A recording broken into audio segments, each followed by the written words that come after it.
White people did not exist before 1681. Again, white people did not exist on planet Earth until 1681.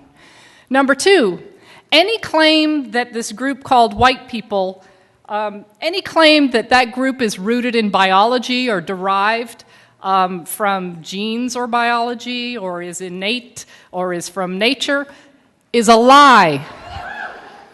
Third and final point. As a matter of foundational law, actually, let me say it this way. White supremacy has been embedded in the United States of America from its founding as a matter of law.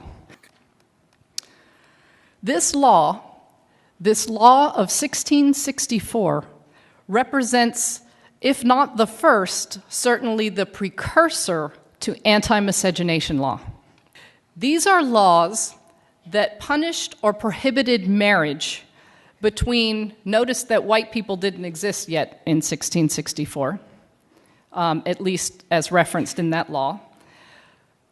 But most generally speaking, anti-miscegenation law prohibited and punished marriages between a white person and a specific non-white person or persons. Let me be really clear. I read all the time in history books, in academic texts, and I read anti-miscegenation law described as prohibiting interracial marriage. That's not correct. For example, a member of a native tribe could marry a person of Chinese descent. Both were understood as racially distinct, but never did anti-miscegenation law prohibit such kinds of marriages. The only marriages that anti-miscegenation law prohibited were those between a white person and always a person of African descent, and sometimes various other groups. Okay, so just so we're really clear about anti-miscegenation law and its link to whiteness.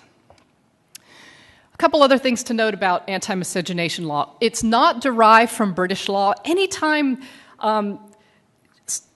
we look at law and study history and you see a break from British common law, you always want to pay attention because it tells us something about the needs and desires of those who wielded power in the colonial context. So anti-miscegenation law was one of these laws. They were passed colony by colony and then state by state. It's a really important area of law for a number of reasons. But for our purpose this morning is because it's where this human category called white first appears on planet Earth, the first time. In addition, anti-miscegenation law is important because it lasted more than 300 years. These anti-miscegenation laws literally shaped the faces of this group of more than 2,000 X number of people that I'm looking at today. The Maryland legislature sought to correct for the encouragement of marriages that they described in that previous law of 1664 as, quote, a disgrace, unquote, to the British people, as an indication that the, quote, British or freeborn woman must be forgetful of her status as free, end quote. So they passed the law of 1681, and in this law, it made it illegal for British and other white women from marrying a Negro slave. And furthermore, the law punished any landholder who encouraged the marriages and any religious authority who performed it. This law equals the invention of the human category white. So the question becomes, well, what the heck happened between 1664 and 1681? And the answer is Bacon's Rebellion. This was a massive revolt in the colony of Virginia that lasted more than a year. Let me give some background of the seeds of this rebellion, what helped give rise to this violent outburst. Those who were enslaved I don't think it's hard to imagine, were by definition of their status disgruntled laborers. And remember that pool of readily available workers from England who were poor and happily sent off in the guts of ships? Well, they dried up. That population surge ended, and there was no longer a pool of laborers from Britain available to handle the work on the plantations in the colonies. The result is they began to impose harsher punishments on indentured servants who were already here, so that relatively minor infractions would result in significant extensions to their years of service. Those who completed their term of indenture or who were released from their status as enslaved. Remember, this rebellion lasted over a year, and records from lawmakers in Virginia to the Legal Oversight Authority in England revealed that over 30% of the population were in support of the rebellion. Here were the lessons from Bacon's rebellion. A united labor force is a threat to the form of capitalism taking hold within the colonies. Virginia lawmakers wrote letters to the Oversight Authority in London explaining that they intended to pursue a divide and conquer strategy in order to prevent future rebellion. It's only after Bacon's rebellion that we see the emergence of white people as a group of humanity. Copyright disclaimer. Under Section 107 of the Copyright Act 1976, allowance is made for fair use for purposes such as criticism, comment, news reporting, teaching, scholarship, and research. Fair use is a use permitted by copyright statute that might otherwise be infringing.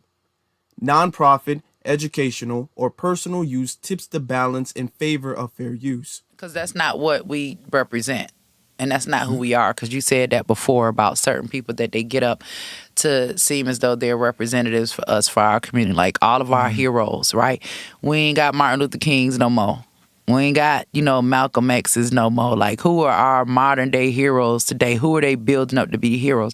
And I listen to Glorilla music. I might listen to some Meg music. Don't beat me up. But do I want Meg to be a representation to my daughter? Absolutely not. Meg, you a freak. Y'all running around talking about wet ass pussy. Y'all like to suck dick and get fucked. That's not what I want my daughter to represent. I want my daughter to go to college, to get an education, to be a nice, wholesome woman. I don't want my daughter to have the liberty to say, oh, as soon as she get pregnant, even if it's by mistake, or I can just go abort it. Like that life does not have value. I want my daughter to know that she has a family that will support her. Right? If she decides she wants to keep that baby that we here for, it's the agendas that they're pushing, right? Everything that we see right now, like when I get online and we all know that I have a child that's in the LGBTQ community. But to see black women supporting agendas that replace them. You supporting agendas, okay, they get rid of the black man, and then you so smart, you so dumb that you're supporting agendas that erase you. Me personally, when it just comes to business and advancing our community, I ain't got no problem working with racists. Cause I ain't got this what I need. As long as you can get understanding. This what I need. Yeah. That what you want? Right. This what I need. And we gone. We ain't playing friends. You ain't gotta act like you like me. You know what I'm here at the table for. I'm coming to get what I get, and I'm gone. And we deal with racists all the time. Right. You know what I'm saying? So we gotta learn how to deal with these people and do business with these people and not move in fear. I don't care if you're a racist. I'd rather know how you feel. But if I don't know how you feel and you secretly hating me, then that's when it becomes dangerous.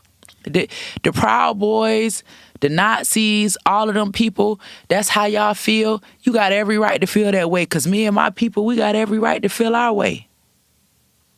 Right? I ain't mad at you for being pro-white, because my ass is pro-black. You understand? So it don't bother me. Yeah, pro just means that you support something. That's why I'm telling you, it does not. When they come together and they want to fight for their communities and all that, I look at it the same way as the work that we do over here for ours. It's just about understanding that some things we never going to change. We never going to get rid of hate. Whether it come from our own community, whether it come from them, we hated by everybody, even ourselves. Don't nobody like us. Whether you talking about whites, whether you talking about Mexicans, whether you talking about Chinese, whether you talk about Indians, nobody likes us. And the hate has been so deep that we've even started hating each other. So it's okay to point the finger, right? Yeah, they don't like us, but they sure love stealing from us. Of course. They gonna talk about me, Trump, all day, but damn near every NFL player and NBA player got a snow bunny. Yeah, y'all love them white women. They love them white women. Now they can listen. Kamala Harris was married to a white man. Went home. I ain't never had a pink penis in my mouth ever. Probably had one every single night. But I'm the white supremacy. I can't work with a white man, but she could sleep with one. Did you know that there was a black organization less than 100 years ago that was entirely self-sufficient? And I mean entirely. Everything that a community could ever need from amongst themselves. A supermarket, a school, dentists, doctors, a bakery, a restaurant, a newspaper, a bank, farms producing their own food, trucks delivering it, a cleaning service, a hotel, everything from scratch, starting with nothing in the middle of the Great Depression, in the most racially hostile economic environment in the modern world. Now let me ask you something.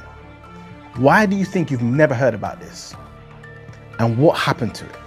By the end of this video, you're going to know exactly what was built, exactly how it was built, and exactly what brought it down.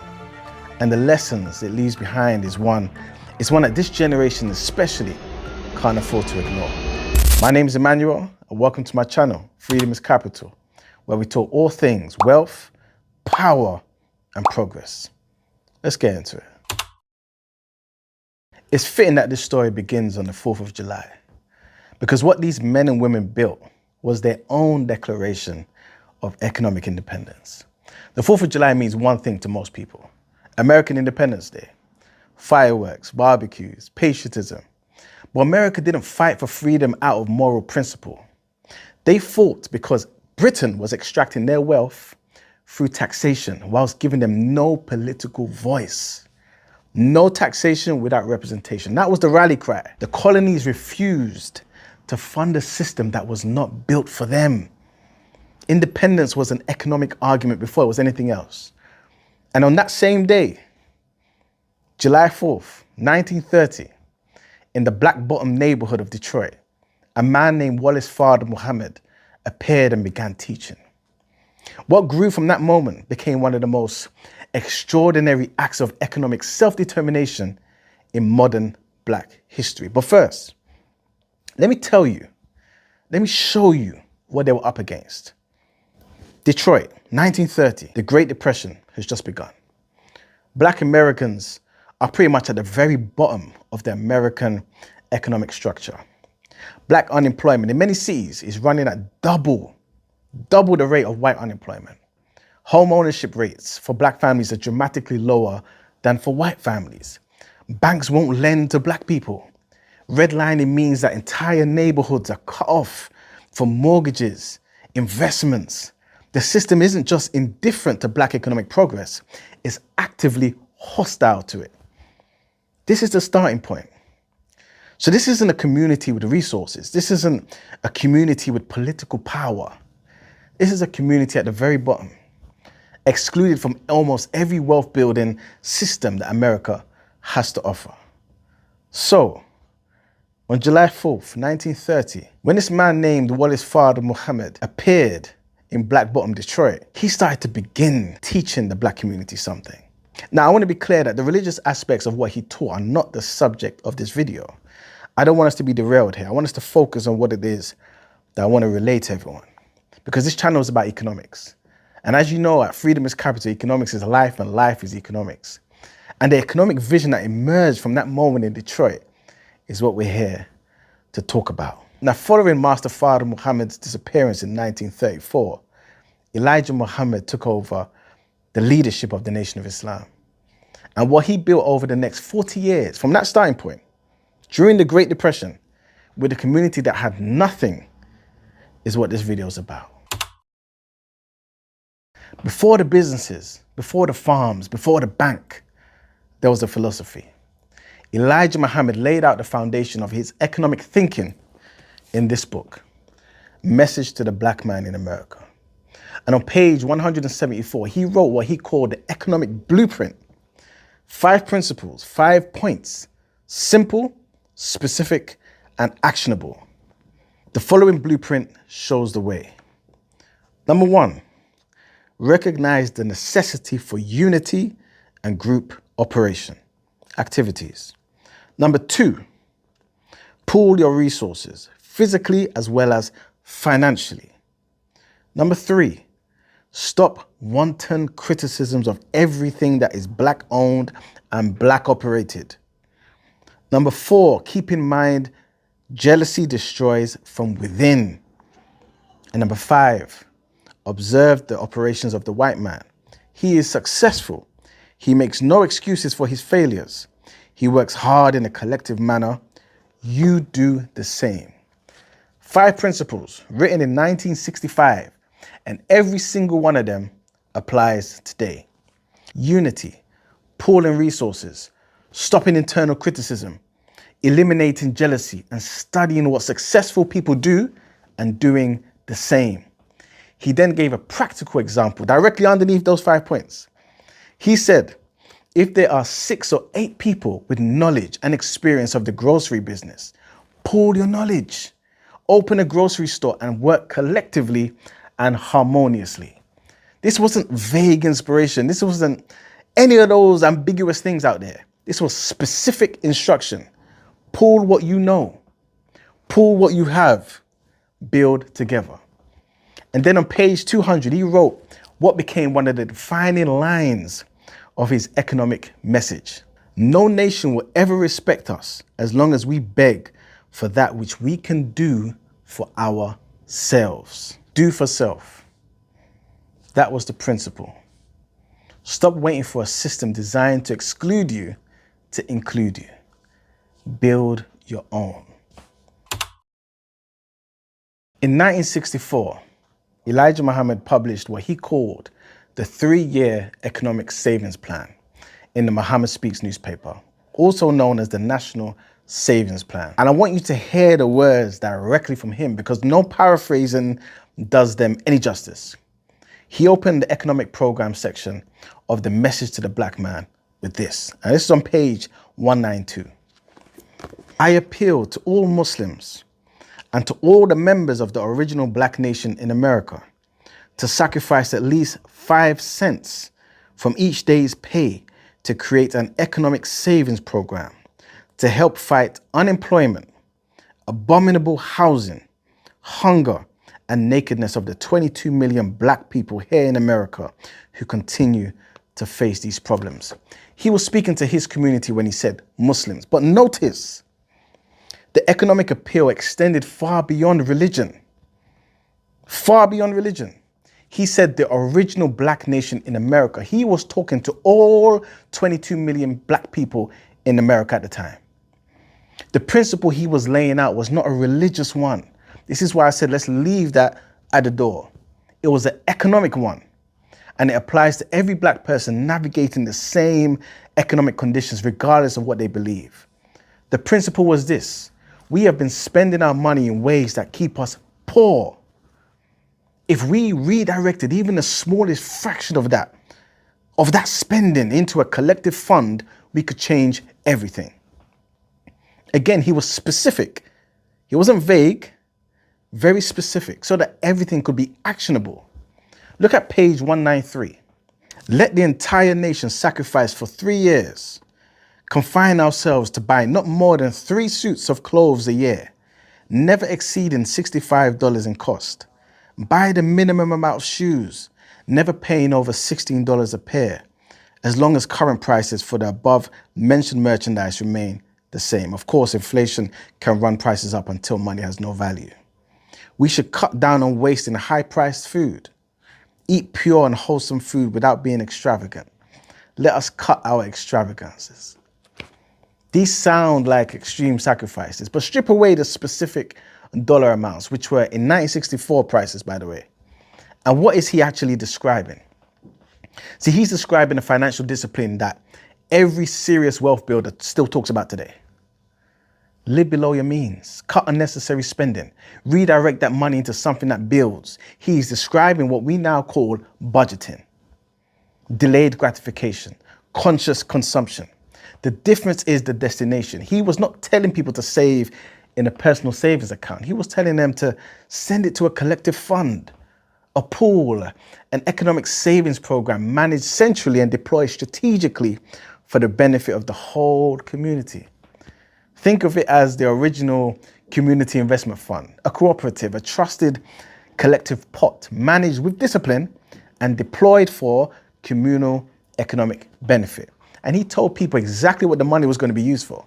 Again, still on page 193. As soon as we have enough money in our banks to purchase land sufficient to feed the 22 million black people, we will build storage warehouses to store our supplies of the necessities of life for our people. Farmland first, food security first, the basis of independence before anything else. Then he made a comparison that it stops me every single time I read it, right? He said, Russia did it on a 5-year plan. Pakistan and other nations did it and are on top today. We must sacrifice for 3 years. I will not ask you to try a 5-year plan. He said, only 3 years. Just give me 3 years. You see, he was looking at the world.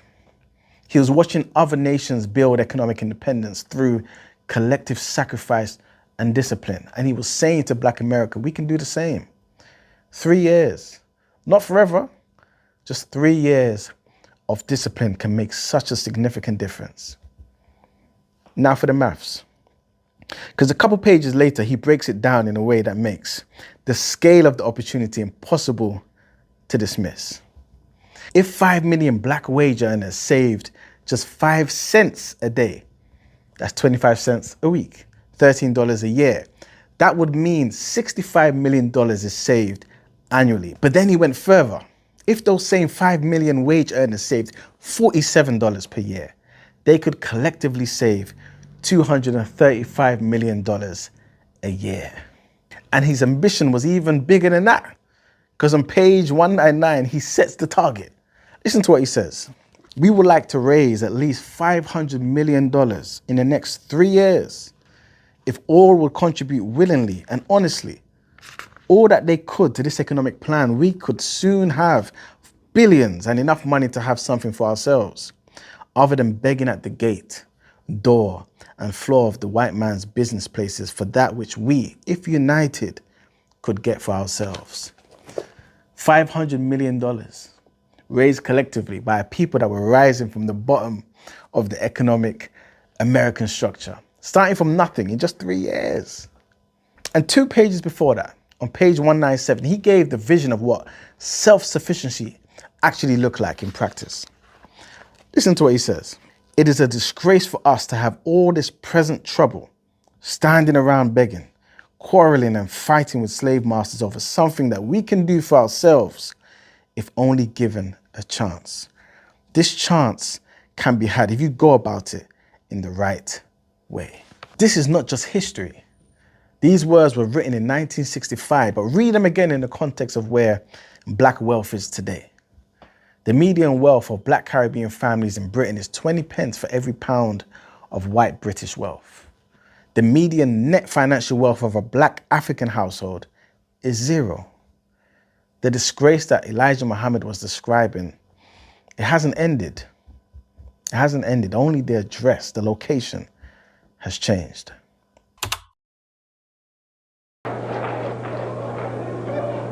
Who taught you, please, who taught you to hate the texture of your hair?